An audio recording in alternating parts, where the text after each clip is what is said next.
Hi, everybody. Welcome to this week's Building a Better Future, stories from climate tech founders. We are now halfway through our 8-week series where we're chatting to startup founders who are still very much in the trenches of those early years in business. We're exploring where their love for sustainability began, the journey to founding their company, and what challenges they've faced in those first few years as a founder. As always, I hope you'll find these stories relatable, motivational and informative. My name's Cherry and I'm the founder of Above and Beyond Recruitment. Our business partners with climate tech startups, and we help them to develop their employer brand and grow and scale their product and engineering teams. If this is your first time listening to the Building a Better Future series, then please go and check out our previous episodes. We've had some great tales of a startup founded through a hackathon project. We've heard about 2 co-founders who built a methane removal business as part of a venture builder program. And we've learned about how a nuclear energy degree helped 2 co-founders really shape their ESG platform. You can find the video recordings of these on my LinkedIn profile and over on our YouTube channel. We'll share a link to that in the comments for you. And there's also a podcast version for anyone who wants to listen to us on the go. So go and check that out anywhere that you would get your podcasts. I think we're on Acast, Spotify and Apple Podcasts as well. Today, we are joined by Jo Hand, co-founder of Geeky, an employee engagement program which helps companies achieve their net zero goals by educating and engaging their staff on sustainability. Launched in 2017, their program is used by companies like Deloitte, NatWest, Oxford University, and Jo herself is a former BBC producer for BBC Money and Panorama and a former journalist for The Independent. She's also a trustee of various enterprises, one of which is a social enterprise to train vulnerable people in landscape gardening. So I'm thrilled to have Jo with us here today and really looking forward to learning more about her journey from television producer to sustainability specialist and social entrepreneur. So Jo, welcome to the show. Oh, thank you so much. It's really good to be here. And I love the stories that you've heard before, the methane one. That sounds really good. So there's so many great innovations out there. We just need to prioritize them and bring them all to scale. Exactly that. Yeah, that was a great show, by the way. Yeah, with Louise. I highly recommend it. What they're doing there is, like you said, yes, so innovative. So I'd like to start, as we always do, by going back to the beginning. I mean, Jo, you had a whole other career in television and in journalism before starting Geeky. But during that time, and perhaps even before that, were there any inklings in there of a passion for sustainability or for entrepreneurship? And where do you think that came from? Yeah, that's interesting. The entrepreneurship, I'd say probably less so, but sustainability, I've always loved nature. I've always been, I grew up when I was a kid, we were quite outdoorsy family, spent a lot of time, outside, out and about and doing sport and stuff. So from that perspective, I think I always had a close connection with nature, but it wasn't until I started working in TV. It was actually the first job I got in TV when I was in my mid-20s. I worked on a program for Channel 4 called Deluge, and I was a researcher, and my job was to go and talk to people and find out about this series was about floods. And it was then for the first time I started really becoming aware of climate change, actually, and that it was, that these extreme weather events were becoming more frequent and that the science was already starting to show that, we had real challenges ahead. And then throughout my career in TV, it came up repeatedly. So I remember making it. I was lucky. I made all sorts of really fantastic and amazing, programs on all sorts of different fascinating topics. And one of them was about, I can't even remember what the theme of the program was, but it took us to vineyards in France where they were trying to stop hailstorms damaging all of the crop, all of the vineyards. And talking to some of the winemakers there, they were saying, look, we can't grow the grapes that we used to grow because the climate's changing. And I made another film in Timbuktu in Mali, which again was absolutely fascinating. And there the desert was expanding and the climate was changing and it was getting hotter, and it was harder from a food production perspective. And I kept hearing kind of pockets of this playing out in different parts of the world. And then the last production I worked on actually was for Channel 4 News, and it was all about carbon trading, which is this a market mechanism designed to encourage reduction of carbon emissions. And I just found it absolutely fascinating. And I'd already started to think I don't want to work in TV forever. It's hugely pressured, especially current affairs and news. And I didn't feel that it would be a very stable lifestyle. That wasn't the kind of lifestyle I wanted, despite it was absolutely fantastic fun. I was very fortunate, but I was thinking, something different would be good, and interviewed this amazing guy called Paul Dickinson, who then subsequently became my boss, and I went to work for him at the Carbon Disclosure Project, which is a really pioneering, innovative charity which has been instrumental in making the business world think about their carbon impacts, and really has been it's not a particularly well-known organization, particularly in the within the general public, but it's been a real game changer in terms of making businesses much more aware of their impacts and encouraging them to actually measure them and take action to reduce their environmental impacts. So that was the kind of trajectory. It was, I kind of picked up bits along the way, and then it all kind of came together and the timing was right. And that was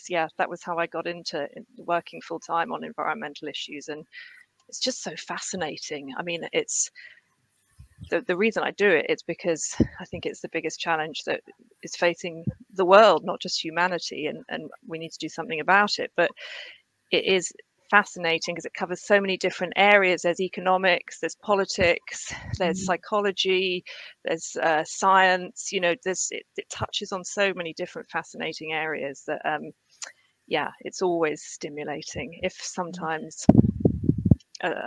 sometimes you can have dark days, but yeah, that's so interesting. So that kind of drip feed then throughout your kind of career, that early part of your career, and all those different, everywhere you went, it was like a recurring theme of seeing it, seeing climate change play out in different communities. And what did that transition kind of feel like then, coming out of the media world and moving into that first role with CDP?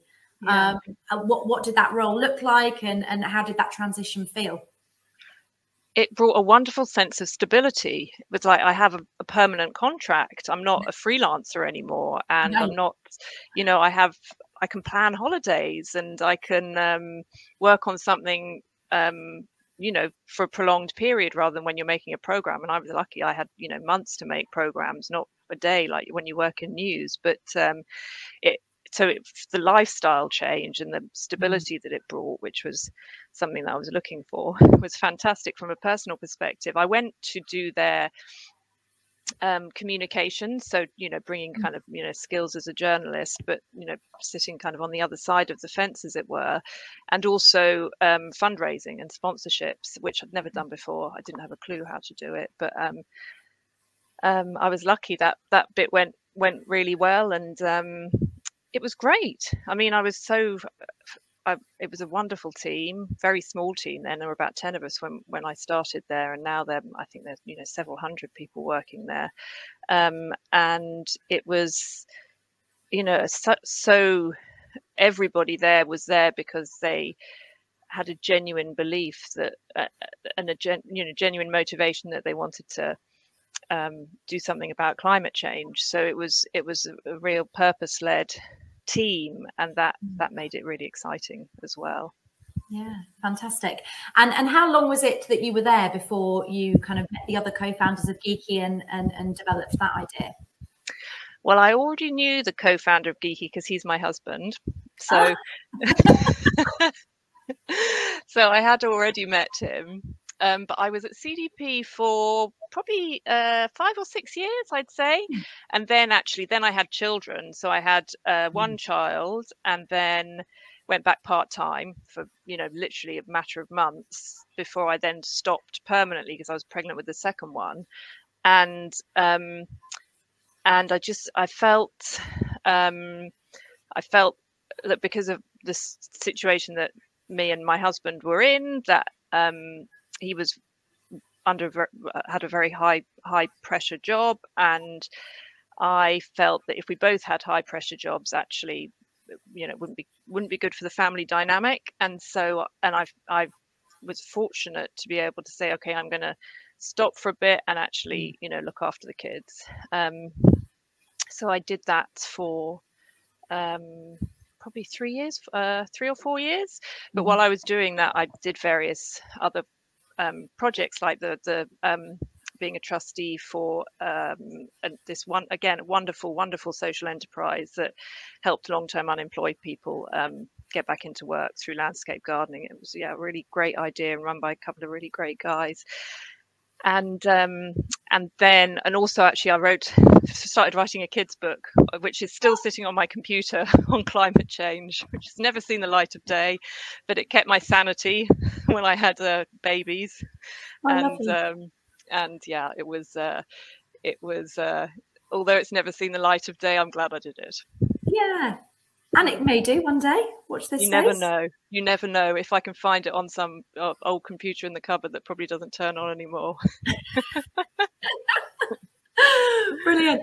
And so how long after having your second child then did you wait before you set the business up, and when did that decision between the two of you come to think, right, let's do this? So it was when my youngest daughter went to school, actually. So we'd been mulling over for quite some time, and at CDP I'd always been really interested in the role of the individual, and had talked quite a lot to my then boss Paul Dickinson about, you know, what can we do with the individual, and CDP wasn't really the right organization for that. But I was more and more struck by the fact that people in just general conversations would refer to climate change and environmental problems and how concerned they were, but, you know, I don't know what to do. Where can I start? I'm really worried, but, you know, what can I do about it? And that combined with this feeling of, I want to create something that can have a real meaningful impact. And being at a stage in life where I was lucky to have had some really great work experience, but also, you know, it was kind of now or never, really. You know, I was at the age when there's no more dreaming. You know, it's like, this is it. You got to do it. So we did, and yeah, we set up in 2017 officially, although I've been working on it for a couple of years. You know, very much part time before then. You know, just sort of in, you know, evenings and weekends, and initially actually started with something very different to what we've got now, which is so often the case with when you're setting something up, I think. Yeah. And when did your husband make the leap? Was it you to start off with, and he was still working full time, and then he jumped in, or did you? We actually, so he made the leap at that. So we kind of made the official decision that we were going to do it, I think, when it happened to coincide with when our youngest daughter went to school. But he had been working on it very, you know, kind of evenings and weekends, and I think he may have even been part-time a bit at the end of his previous career. So it was kind of gradual, but it was, yeah. So he left his job officially, which was, you know, a lot to give up. He'd been at the same firm for 17 years, and you know, really, you know, loved the firm, and it was, you know, somewhere where he had, you know, had a really positive impact. And so it was for him, it was actually a bigger decision than it was for me, because I wasn't in a job then. So but we just thought, you know, what's the worst that can happen? Might as well give it a crack, and I'm so glad we did. Yeah, absolutely. 5 years later, here you are. Exactly. Amazing. And what was that first iteration of the business like? Are you happy to share that? How different was it to what it is today? Yeah, no, absolutely. Well, it still exists, actually. So we created an app called Geeky Badges, which enabled it worked in the UK only, and was and still exists today under a different name, which enables you to work out when you're in a supermarket or when you're buying supermarket products how sustainable, healthy and ethical they are. So you just scan the barcode and it would tell you how a product performs against a whole different range of indicators, so, or criteria, you know, like, is it a healthier option? Does it have palm oil in? Is it sustainably sourced? What's the packaging? You know, is it what we called better packaging? And people loved it, and kids particularly loved it, actually. And it was great, and we learned so much, because neither of us really, you know, had much tech experience, although James had been a tech analyst in his very early career, but it hadn't, you know, it wasn't our area of expertise. But so we learned a huge amount, and also enabled us to, you know, work out what people really want in terms of information and what nudges work to encourage behavior change. But we always felt this isn't going to have the impact that we want, and actually we want to look at the entirety of people's lifestyle, because while shopping in a supermarket is a part of our environmental impact, it's, you know, only a relatively small part across the, you know, across everything that we do. So that was where the idea for Geeky Zero was kind of born, that, you know, what can we do to help people across the entirety of their lifestyle understand and then make changes that are better for the environment.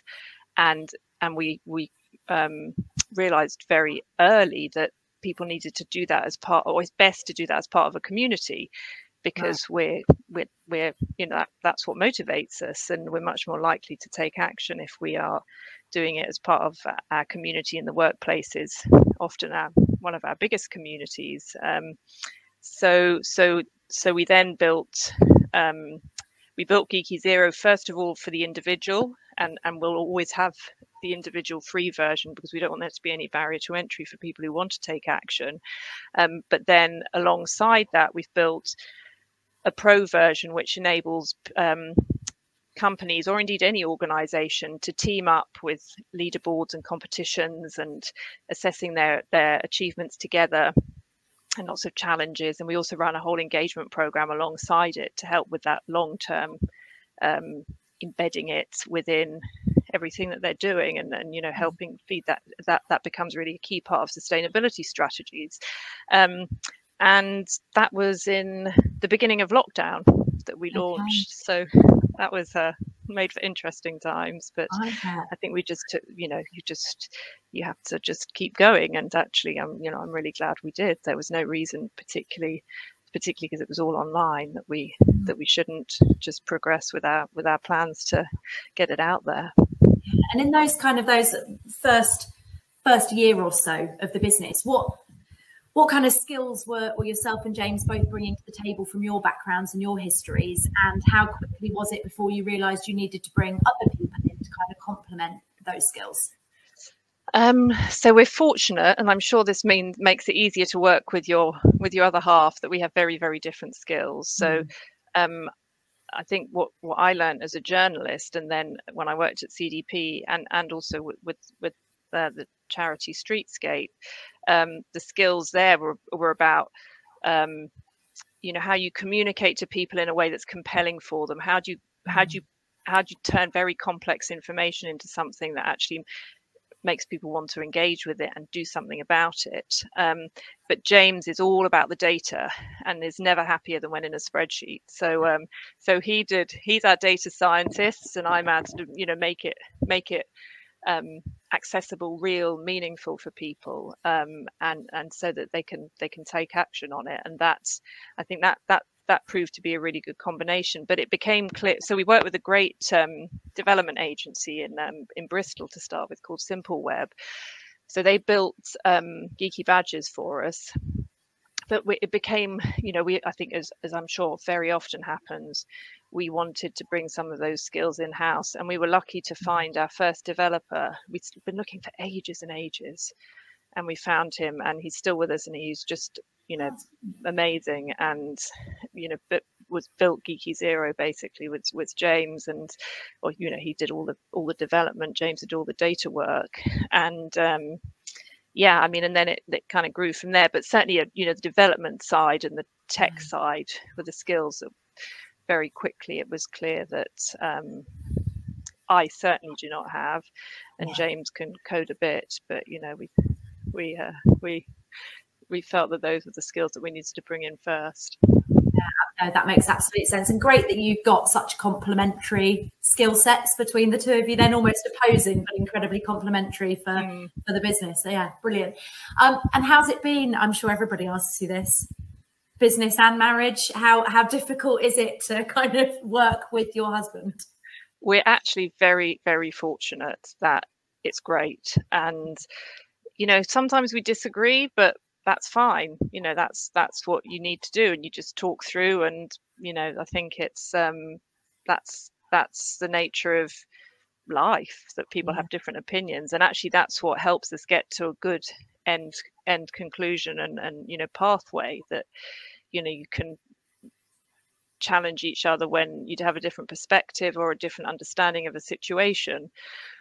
But yeah, I mean, we're really fortunate that that it works brilliantly, and I think having a co-founder is so important, because it's difficult, and it's intense, and you have lots of ups and downs. You know, all the cliches are true, and it means that at the end of every week, we always try and celebrate a success, however small, because you know, there are lots of road bumps along the way, and I think being able to have somebody to share that with, who in my case also happens to be my husband, but is really important, because I think if you do it on your own, it's probably quite lonely. Yeah, I read somewhere before I started my business, I read a quote that said, setting up on your own is 49% the hardest thing you'll ever do, and 51% the best thing you'll ever do. So I think I've found that to be true. I don't know if you have. But yeah, I mean, it's, yeah, I think I love it. It works brilliantly at the stage in life that I'm at. But I can imagine, yeah, it very much depends on where you're at in your life, I think, as to whether it's right for you. No, absolutely. Like you said, when you've run out of options, run out of reasons to say no, it's time to do it. That's what I found. And so you evolved the business then and kind of pivoted, you know, or I suppose didn't pivot, but added in the Geeky Zero Pro element, like you said, just around 2020, around the pandemic hitting. That sounds like quite a big challenge to overcome. So what did that look like in action? How difficult was that to overcome? And what strategies, I suppose, did you implement to kind of get that off the ground at such a tough time?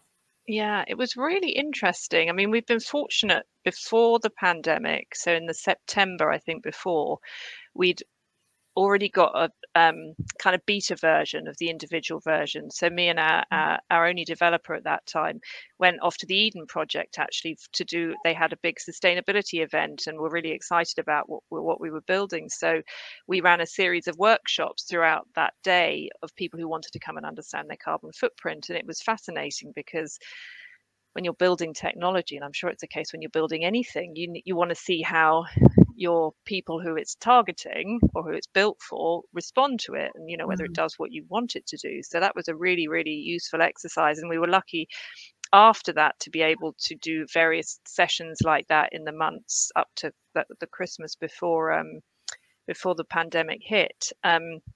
So we were fortunate that we were confident that what we were building had a lot of user input, and we, you know, made some changes and evolved it such that we thought it would, you know, we were giving it the best possible chance for it to do what we wanted it to do. So then I think we were due to launch the pro version. No, that's right. We were launching the individual version in April, of when lockdown had come in the March. And we ummed and ahed about it, and we were actually doing some of these sessions with some schools locally in London, because we were in London at that stage, and some of those started going virtual, because this particular school that we were doing quite a lot with, the lady who was running it, the teacher, was so dynamic, and she was not to be stopped by the fact that we couldn't do things face to face. So we ran a few virtual sessions, and you know, this was before virtual was really the thing, and they went really well. And we thought, look, this is a digital platform. There's no reason why with Zoom and Teams and whatever, there were all sorts of different platforms popping up at that stage, weren't there, that we can't do most of what we want to do online. Yeah. And so we kept on going with our launch plans. And I think I don't think that, although we did things differently because we were in a pandemic, I don't think it really had a particularly negative impact on where we are today. And because it is now possible to talk to people virtually, just like we are, and run sessions, and we run lots and lots of virtual sessions, and sometimes we do face-to-face ones, but we've done way more virtual. So you kind of design your offering with the tools that you have in hand. So I think it actually was it forced us down a path which we probably wouldn't have gone down otherwise, in doing everything virtually, but that actually had some advantages, because you could meet more people more quickly, and you can have many more meetings in a day. And so it's I think we were fortunate, because it was all digital, that it wasn't too much of a barrier for us. I suppose from a B2B perspective, and in terms of companies wanting to use something like this and embed something like this to get their employees engaged, actually at a time when everybody's remote and building culture and building engagement amongst a team is front of their mind, then actually it was probably quite a nice sell to them at that time, as another way to get their team engaged. Yeah, I think that's right. And definitely there was I'd say probably a couple of months in, there was a real concern about how do you maintain the culture, and how do you keep people motivated. And I think this played an important role in that sense for some organizations. And I think that we often had during the pandemic, and I still do sometimes have calls like this when people come, working with clients or people who were just sort of planning to become clients, where they say, oh, I was so pleased to see this in my diary. This is my best meeting of the day. And because if you care about sustainability, focusing on it makes you feel good, particularly in the way that we approach it, that we are all important, and we do all have a role to play, and we can all make a difference. And so I think that was a big factor as well. You're right. Yeah, I think also just individuals at home on the kind of the free version and on the individual version, I think people had the headspace to think about things bigger than them, didn't they? And I think all of a sudden, when everybody went into lockdown and there were fewer cars on the road, people started growing vegetables in their back gardens. I think people's awareness and desire to want to live a little bit more sustainably actually I think that gap between intention and action very slightly shrunk during the pandemic. Yeah, definitely. I think that's right. We did some research, actually, a poll of a few thousand people, and it really did highlight that. And then there were a number of polls that showed those same outcomes, that people felt closer to nature as a result, and more vulnerable, because it was clear that many things were beyond our control, and so felt that they wanted to preserve what we have. Yeah, interesting. And so up to the point where you are today, what would you say over this last kind of 5 years your biggest challenges have been, business-wise? From a business perspective, I would say finding great people is sometimes very challenging, and we are lucky now. We have a fantastic team, but it takes time to get there. Building a culture totally virtually takes a different approach. So we're dotted all over the country, and that's great, and I think it suits everybody, but we meet up several times a year, and then some teams meet up a bit more, much more regularly. But that is a challenge. Fundraising is always a challenge, so I probably won't dwell on that too long, because it probably comes up in every single call.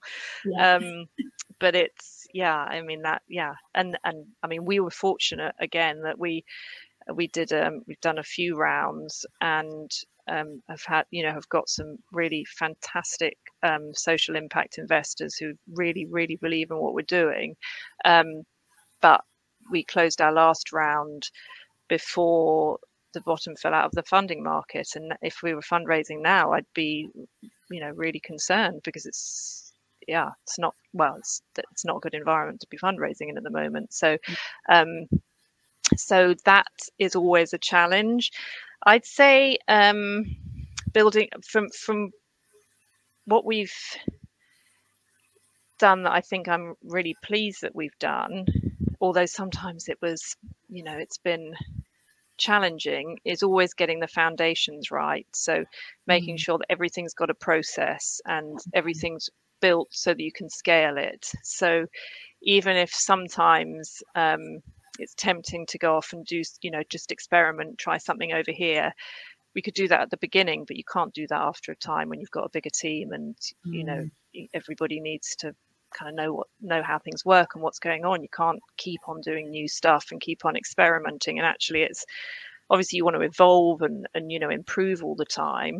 I think having always been very focused on building the right foundations so that we're ready for scale, in whatever areas that we decide to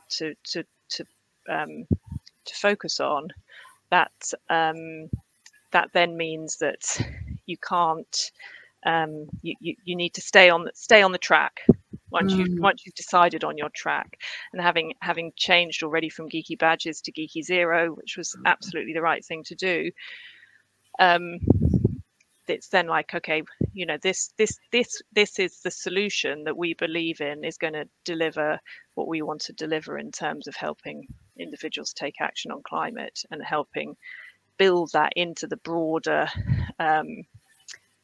solution to climate change. Because I think traditionally there's been an expectation that policy will deliver and solve the problem, or businesses will, and we only have to look at COP27 to see that governments aren't able to at the moment for a multitude of different reasons. So it falls upon every element of society, and we're obviously a crucial part of that as individuals. Yeah. Okay. So pick a lane then and hone it and get excellent at that thing that you've decided to kind of focus in on. And that piece you said about the hiring of great people being a big challenge, and then once they're in, building a great remote working culture, I think they're kind of two of the most universal challenges perhaps amongst startups today. And clearly you've done something right on both of those things, given that your first developer is still with you 4 years later. So have you got any tips about what you think you did well on both of those elements, both around attracting of good people and then building and nurturing that culture to retain them? I think being very clear on what our values are and making sure we stick to them, and are very transparent about them. I think that's really important. And quite a few of our colleagues come from the commercial sector, where the value systems can be quite different. And although we're a B corporation, and so we are a business with, mission and social purpose are absolutely paramount to us. So I think, kind of embedding that culture and our values and our expectations around that from the beginning is really, really important. Spending time with people at the beginning, training's crucial, and it never really stops. And me and James give each other advice on what we think we can do better, and it it's ongoing. And I think making sure that we make time for that is really, really important. And I think hiring people who are the right fit as well is really important, who can cope with working from home and not having the kind of office banter and office support and all that brings. That's not the kind of virtual working is not right for everybody by any means. No. And I think working that out is really important, because people need to feel comfortable in the conditions that we're in. It need to like them. So we've got quite a few people who are parents, so it works well with having that very flexible workspace. And we've also got some quite, not sure what word I'd use to describe them. We have some really interesting, I'd say, environmental policies. So, for example, we've got a no-fly policy. So even though we have clients in different parts of the world, and Geeky Zero works anywhere in the world, we never get on an aeroplane. So that has, you know, it means you work differently. If colleagues want to take a train for a holiday rather than a flight, they get extra holiday. They get green admin days. We get, you know, if you want to go on a climate demo, you get days off for that. So there are lots of kind of pieces of that kind of feeds into that cultural piece that we really, it's ingrained in us. And I think as a result, all of our colleagues are, you know, often in very different ways and have different interest areas, but sustainability is really, really important to them. And that's why they work at Geeky. Yeah, that's really great to really embed those values in the benefits and in, And what's a green admin day? Oh, so if you want to change to renewable electricity, for example, or you want to, although that shouldn't take you a whole day, but I think I certainly, you know, sometimes these things take longer than you think, or, you know, setting up your garden compost, or, you know, things that are going to help you reduce your carbon footprint, basically. Nice. For me, it's trips to my local refill barn. Exactly. I'm out of my day to go and do that. Yeah. Exactly. Perfect. Yeah. Cool. I love it. So where are you at today? Give us a snapshot of where Geeky is today, headcount, clients, platform. What does it look like today? Yeah, so we have 12, 13, 14 colleagues. Some of them are contractors. You know, some work full-time, some work part-time. We have people all over the country now, actually. So not in Northern Ireland, but in Scotland, Wales, and England. And we have around 60 or 70 organizations now using Geeky Zero, who range from, you know, very small, sort of under 50 employees, right through to tens, or in some cases hundreds of thousands of employees.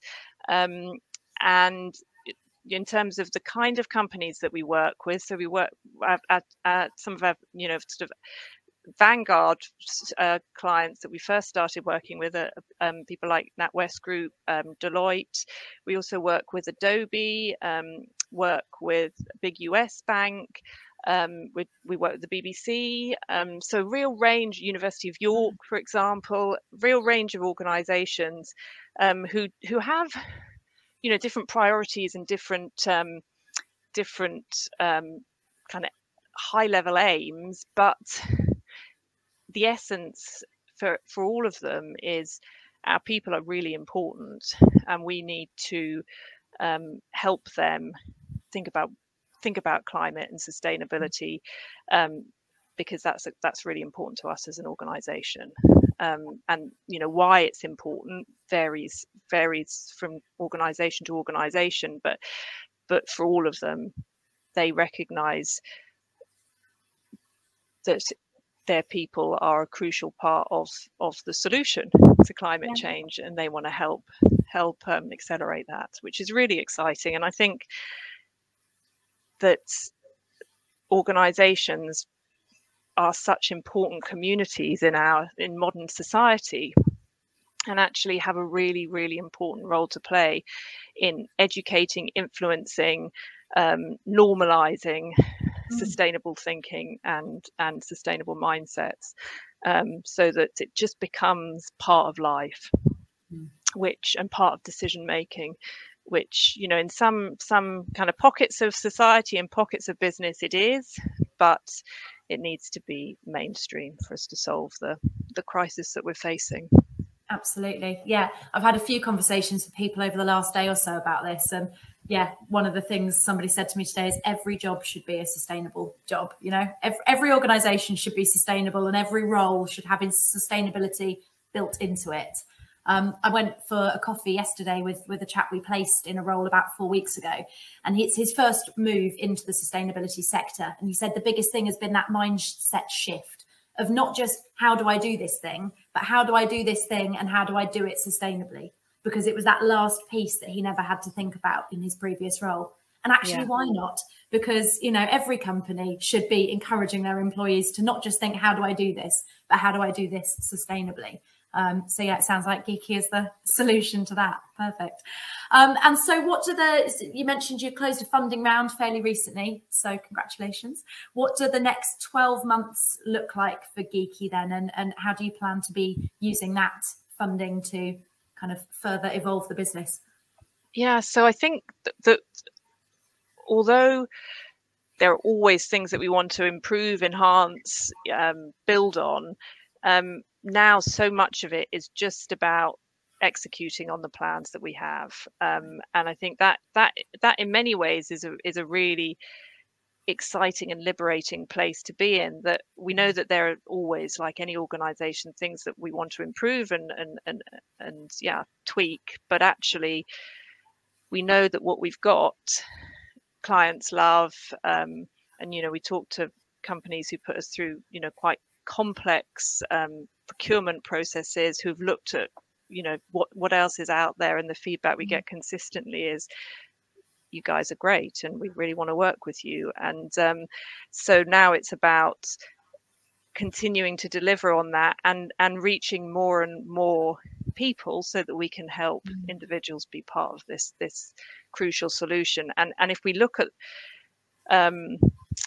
greenhouse gas emissions globally, the majority come from on an individual basis, on a per capita basis, from wealthy countries. So the carbon footprint in wealthy nations is about 10 tons per person per year, whereas globally on average it's 5 tons. And if you compare, you know, the top 1%, they might have a, you know, footprint of over 100 tons. So it's what can we do to help those people understand the benefits for themselves, and more importantly for the world, of sustainable choices. And I think, you know, for us that's sort of front and center of everything that we do, because that feeds into their own lifestyles, but also often, you know, professional influence as well. If you're wealthy, you often have professional influence and are able to drive change in many different ways. And I think it's about helping people understand why sustainable choices have many additional benefits above and beyond saving the world. I like we did that. Very good. Okay, so focus then on execute, scale, and really maximize the impact that you can have through the app. Exactly. Yeah. And the sort of broader program that we offer alongside it, which is really important as well. Yeah. Okay. Amazing. Well, that's brilliant. I always round off by asking 3 quick fire questions, if you don't mind. So what would be your top piece of advice for somebody who was thinking about setting up their own business? I would say look at whether you have the skills to do it. And if you don't, bring in somebody else or some others to help you, or skill up. I'd say that's really important. I'd say build the foundations. Strong foundations, even if it takes longer, are also really important. And only do it if you really care about it, because on the dark days, you need to really care. Yeah. Good advice. I like it. And which business or sustainability role model do you wish you could just have 1 hour with? I always admire Patagonia, the clothing company, because they live sustainability in terms of the way they produce their products. They've also bought up huge tracts of land in South America for wildlife corridors, to preserve wildlife. But recently they went even higher in my estimation when all the money was handed on to good causes. You know, it was not about making money. And what a wonderful, refreshing perspective from a very successful business. So I would say they're one of, you know, each time I read about them, it just makes me feel good. It's like if the world was made up of businesses like that, it would be a very different world. It would. I always remember their campaign from, was it 2015, 2016, that don't buy this jacket. You probably don't need it. Very good. Okay. And what is one quick lifestyle change that you could recommend to listeners to help them live more sustainably? Just one little thing they could do. I would say, if you're thinking of notwithstanding the current energy crisis, but renewable electricity is probably one of the easiest big impact steps that people can take. But also just working out where you can have an impact, a positive impact, and that's different for everybody. So try Geeky Zero and it'll tell you very quickly, and it's free. Available on both Apple App Store and on and a web app as well, actually, so you can get it on your on your browser. Okay, perfect, lovely, that's great. Well, thank you so much for joining me. That's been really interesting to hear your journey and setting up a business with your husband and how you've made that work, overcoming the challenges of a pandemic, and hopefully the future will bring exciting things for Geeky as you continue to scale. Thank you so much for sharing that with us. Thank you so much. Really good to meet you. Thank you for inviting me. Take care, Jo. Bye-bye. Bye-bye. Bye.